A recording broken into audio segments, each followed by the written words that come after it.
Hello दोस्तों, कैसे हैं आप। मैं हूं आपका होस्ट और दोस्त आशुतोष स्वामी। स्वागत है आप सबका आपके अपने YouTube channel dare to be unique की series psychology of money part 4। John Bogle Vanguard के संस्थापक थे, जिनका 2019 में निधन हो गया था। उन्होंने एक बार धन दौलत के बारे में एक ऐसी कहानी सुनाई, ऐसी बात कही, कुछ ऐसा जो दर्शाती है जिसके बारे में अधिकतर लोग नहीं सोचते। शेल्टर आइलैंड पर एक अरबपति द्वारा दी गई एक पार्टी में कर्ट वोनेगट ने अपने साथी जोसेफ हेलर से कहा, उनके मेजबान जो एक हेज फंड प्रबंधक था, उसने एक ही दिन में इतने पैसे कमाए जितने हेलर ने अपने अत्यंत लोकप्रिय नोवेल कैच 22 की पूरी कालावधि में नहीं कमाए होंगे। हेलर ने उत्तर दिया, हाँ, लेकिन मेरे पास वह जो उसके पास कभी नहीं होगा, पर्याप्त। मैं इस शब्द की सरल वाग्मिता से स्तब्ध रह गया, जिसके दो प्रमुख कारण थे। पहला, मुझे खुद जीवन में बहुत कुछ मिला, और दूसरा क्योंकि जोसेफ हेलर ने जो कहा था एकदम सही था। हमारे समाज के एक अंश के लिए, जिसमें हम में से काफी समृद्ध और शक्तिशाली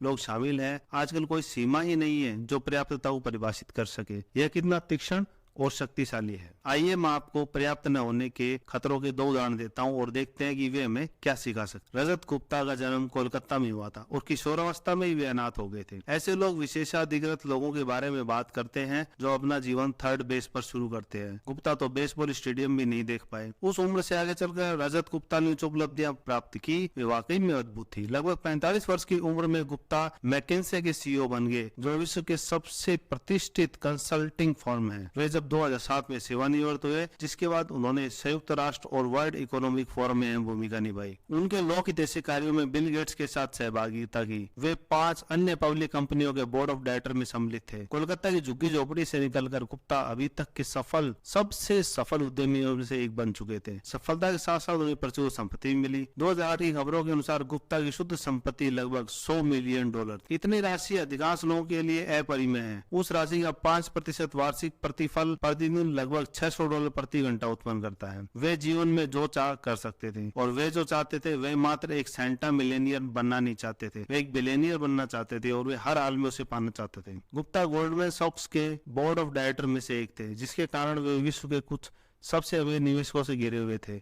एक निवेशक ने प्राइवेट इक्विटी टाइकून के भुगतान दिवस का हवाला देते हुए गुप्ता के बारे में कहा था, मुझे लगता है वे उस समूह में रहना चाहते हैं। वह एक अरबपतियों का समूह है ना? गोल्डमैन जैसे अरबों खरबों का ही समूह है, सही है ना? बिल्कुल सही। और इस तरह गुप्ता को एक लाभप्रद अन्य काम मिल गया। 2008 में जब गोल्डमैन सॉक्स को वित्तीय संकट की मार झेलनी पड़ी, वॉरेन बफेट ने इस बैंक को बचाने के लिए $5 बिलियन की राशि निवेश करने का निर्णय लिया। गोल्डमैन बोर्ड का सदस्य होने के कारण गुप्ता को सामान्य जनता से पहले इस सौदे की जानकारी मिल गई। ये एक मूल्यवान जानकारी थी। गोल्डमैन का अस्तित्व शंकास्पद था और बफेट की समर्थन निश्चय उसके स्टॉक्स में उछाला जाता। इस आगामी सौदे की जानकारी मिलने के 16 सेकंड बाद गुप्ता, जो गोल्डमैन बोर्ड मीटिंग की फोन कॉल पर थे, उन्होंने फोन रखकर राजरत्नम नाम के एक हेज फंड प्रबंधक को फोन मिलाया। कॉल रिकॉर्ड नहीं किया गया, लेकिन राजरत्नम ने तुरंत गोल्डमैन सॉक्स के 1,75,000 शेयर खरीद लिए। तो आप समझ ही सकते हैं कि फोन पर क्या बात हुई होगी। कुछ ही घंटों बाद जनता के सामने बफेट गोल्डमैन सौदे की घोषणा हुई। गोल्डमैन के स्टॉक्स में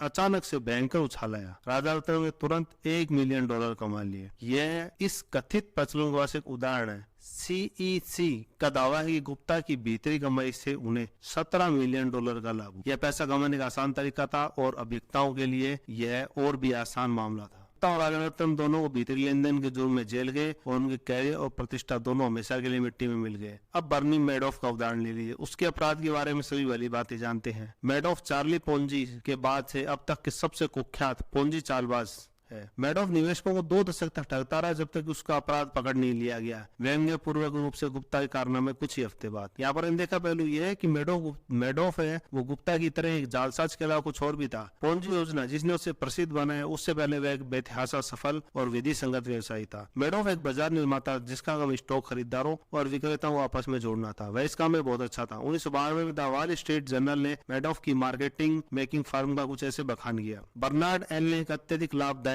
प्रतिभूति फर्म स्थापित की है, मैडोफ इन्वेस्टमेंट सिक्योरिटी, जो स्टॉक ट्रेंड का एक विशालकाय भाग बिग बोर्ड के हाथ से निकाल ले जाती है। मैडोफ फर्म द्वारा एक्सचेंज में इलेक्ट्रिकल रूप से किया जाने वाला $740 मिलियन का प्रतिदिन औसत ट्रेड न्यूयॉर्क एक्सचेंज का कुल 9% है। श्री मैडोफ की फर्म इतनी जल्दी और सस्ते में ट्रेड संचालित कर सकती है कि अन्य ब्रोकरेज कंपनियों को उनके ग्राहकों के ऑर्डर पूरा करने के लिए 1 पेनी प्रति शेयर देती है और क्रय विक्रय दर के अंतर से लाभ उठाती है, जिसके लिए अधिकतर स्टॉक ट्रेड करते हैं। यह किसी पत्रकार द्वारा किसी धोखेधड़ी का वर्णन नहीं है जो अभी तक नहीं आई है। मैडॉफ का मार्केटिंग व्यवसाय पूरी तरह वैध था। एक भूतपूर्व कर्मचारी ने बताया कि मैडॉफ के व्यवसाय की मार्केटिंग मेकिंग 1992 में द वॉल स्ट्रीट जर्नल ने मैडॉफ की मार्केटिंग मेकिंग फर्म का कुछ ऐसे बखान किया। बर्नार्ड एल ने एक अत्यधिक लाभदायक प्रतिभूति फर्म स्थापित की है, मैडॉफ इन्वेस्टमेंट सिक्योरिटी, जो स्टॉक ट्रेंड का एक विशालकाय भाग बिग बोर्ड के हाथ से निकाल ले जाती है। मैडॉफ फर्म द्वारा एक्सचेंज में इलेक्ट्रिकल रूप से किया जाने वाला $740 मिलियन का प्रतिदिन औसत ट्रेड न्यूयॉर्क एक्सचेंज का कुल 9% है। श्री मैडॉफ की फर्म इतनी जल्दी और सस्ते में ट्रेड संचालित कर सकती है कि अन्य ब्रोकरेज कंपनियों को उनके ग्राहकों के ऑर्डर पूरा करने के लिए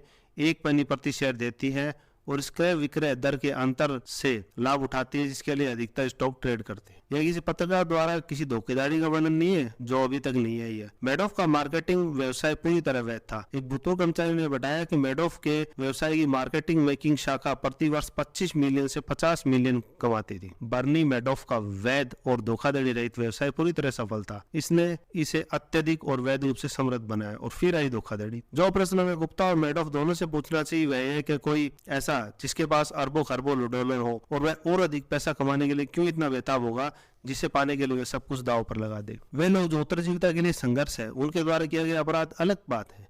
एक नाइजीरियन ठग ने एक बार न्यूयॉर्क टाइम्स को बताया कि उसे दूसरों को चोट पहुंचाने में ग्लानि का अनुभव होता है, लेकिन गरीबी आपको दर्द महसूस नहीं होने देती। जो गुप्ता और मैडॉफ ने किया वह अलग था। उनके पास सब कुछ पहले से ही था, अकल्पनीय संपत्ति, प्रतिष्ठा, शक्ति, स्वतंत्रता, और उन्होंने इसे सब जाने दिया क्योंकि उन्हें और अधिक चाहिए था। उन्हें पर्याप्त का बोध ही नहीं था। ये चरम उदाहरण है, लेकिन इस आचरण के गैर अपराधी संस्करण भी है। Long term capital management hedge fund में काम करे कर्मचारी व्यक्तिगत रूप से दसों सैकड़ों मिलियन डॉलर के मालिक थे और उनकी संपत्ति में से अधिकांश खुद उनके फंड में निवेशित थी, और फिर अधिक पाने की लालसा में उन्होंने इतना जोखिम उठाया कि वे सब गंवा बैठे। 1998 में इतिहास की सबसे दृढ़ व्यवस्था और सबसे अच्छे बुल मार्केट के बीच वॉरेन बफेट ने बाद में इसका वर्णन कुछ इस तरह किया। यह पैसा कमाने के लिए जो उनके पास नहीं था और जिसकी उन्हें आवश्यकता भी नहीं थी, उन्होंने वह सब दांव पर लगा दिया जो उनके पास था और आवश्यक था। और ये मूर्खता है, ये साफ मूर्खता है। जो आपके लिए जरूरी है, अगर आप उसे किसी ऐसी चीज के लिए दांव पर लगाते हैं जो नहीं है, इसका कोई मतलब नहीं बनता। जो आपके पास है और जरूरी है, उसे किसी ऐसी चीज के लिए दांव पर लगाने कोई मतलब नहीं है जो आपके पास है और जिसकी आपको जरूरत नहीं। यह एक ऐसी बात है जो उतनी प्रत्यक्ष है जितनी अनदेखी। हम में से अधिकांश शायद ही कभी किसी के पास 100 मिलियन हो, जैसे गुप्ता और मैडॉफ के पास थे, लेकिन यह वीडियो देख रहे लोगों में से कुछ प्रतिशत अपने जीवन के एक पड़ाव पर इतना वेतन अवश्य कमा सकेंगे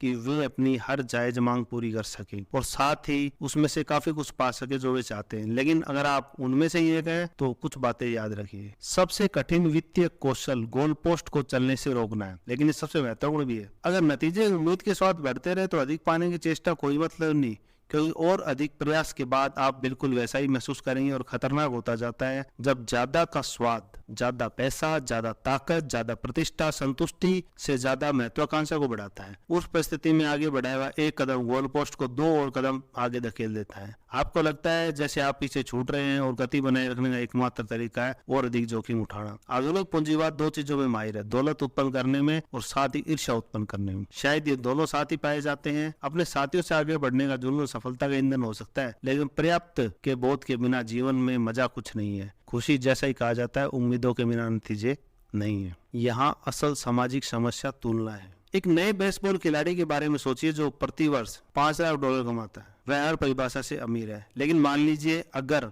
वह उसी टीम के लिए खेलता है जिसके लिए माइक ट्राउट, जिनके पास 12 वर्षीय $430 मिलियन का अनुबंध है। अब तुलना करें तो नया खिलाड़ी दिवालिया प्रतीत होगा। माइक ट्राउट की तरह ही सोचिए, $36 मिलियन प्रति वर्ष बेतहाशा धनराशि है, लेकिन 2018 में उच्चतम आय वाले हेज फंड प्रबंधकों को शीर्ष 10 की सूची में आने के लिए तो 340 मिलियन प्रति वर्ष कमाना आवश्यक था। ट्राउट जैसे लोग संभवतः अपनी आय की तुलना ऐसे लोगों से करते होंगे जो हेज फंड प्रबंधक 340 मिलियन प्रति वर्ष कमाता है। वह शायद खुद की तुलना शीर्ष 5 हेज फंड प्रबंधकों से करता है जिन्होंने 2018 में कम से कम $770 मिलियन कमाए। वे शीर्ष प्रबंधक वॉरेन बफेट के जैसे किसी से प्रेरित हो सकते हैं जिनकी निजी संपत्ति 2018 में 3.5 बिलियन बढ़ गई। बफेट के जैसा शायद कोई जेफ बेजोस से प्रेरित हो सकता है जिसकी शुद्ध संपत्ति 2018 में 24 बिलियन बढ़ गई। एक ऐसी राशि जिसका प्रति मिनट भाग अमीर बेसबॉल खिलाड़ी की पूरे साल की कमाई से अधिक है। मुद्दा यह है कि सामाजिक छत की ऊंचाई इतनी अधिक है कि वस्तुतः कोई इसे छू नहीं पाएगा, जिसका मतलब यह है कि ऐसी लड़ाई जिसे कभी नहीं जीता जा सकता और जीत देने का एकमात्र तरीका इसे कभी लड़ाई नहीं जाए। यह मान लेना चाहिए आपके पास पर्याप्त हो सकता है, फिर चाहे वह दूसरों के मुकाबले कम ही क्यों न हो। मेरा एक दोस्त हर साल 30 यात्रा पर लास वेगास जाता था। एक बार उसने डीलर से पूछा, तुम कौन सा खेल खेलते हो और कौन से कसिनो में? डीलर ने गंभीरता पूर्वक जवाब दिया, लास वेगास के कसिनो में जीतने का सिर्फ एक ही तरीका है, वह यही है कि जैसे ही आप अंदर आए वैसे ही बाहर निकल जाएं। और ठीक दूसरों की संपत्ति से तुलना करना का खेल भी यही काम करता है। पर्याप्त बहुत कम नहीं होता। पर्याप्त होने का विचार रूढ़िवाद के जैसा लगता है, जिसमें अवसरों क्षमताओं छोड़ दिया जाए, मुझे ठीक नहीं लगता। पर्याप्त का मतलब यह समझना है कि इसका विपरीत और अधिक की भूख आपको पछतावे के छोर पर लाकर खड़ा कर देगी। यह जाने का एकमात्र तरीका आप कितना खा सकते हैं कि आप तब तक खाना खाएं जब तक बीमार नहीं पड़ जाए। कुछ लोग ऐसा ही करते हैं कि उल्टी करने की तकलीफ खाने के स्वाद से ज्यादा होती है, लेकिन किसी कारण यह तर्क व्यवसाय निवेश में नहीं चलता और अधिकतर लोग तब जागते हैं जब बुरी तरह टूट जाएं या रुकने को मजबूर हो जाएं। यह अबोध रूप से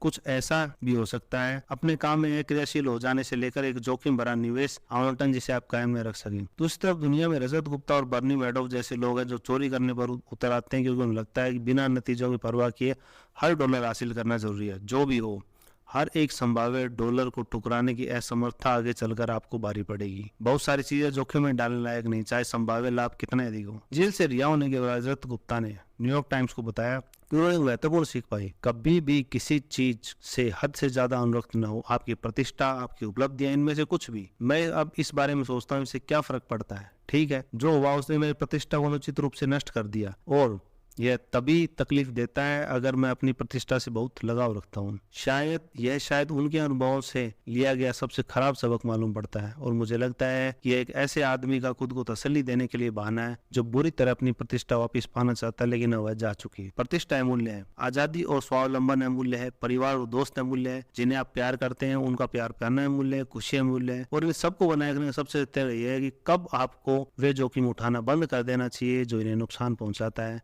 यह जानना कि कब आपके पास पर्याप्त है। अच्छी खबर यह है कि पर्याप्त का निर्माण करने वाला सबसे शक्तिशाली औजार अद्भुत रूप से सरल है और ऐसे जोखिमों की मांग नहीं करता जो इनमें से किसी भी चीज को हानि पहुंचाए। Thank you.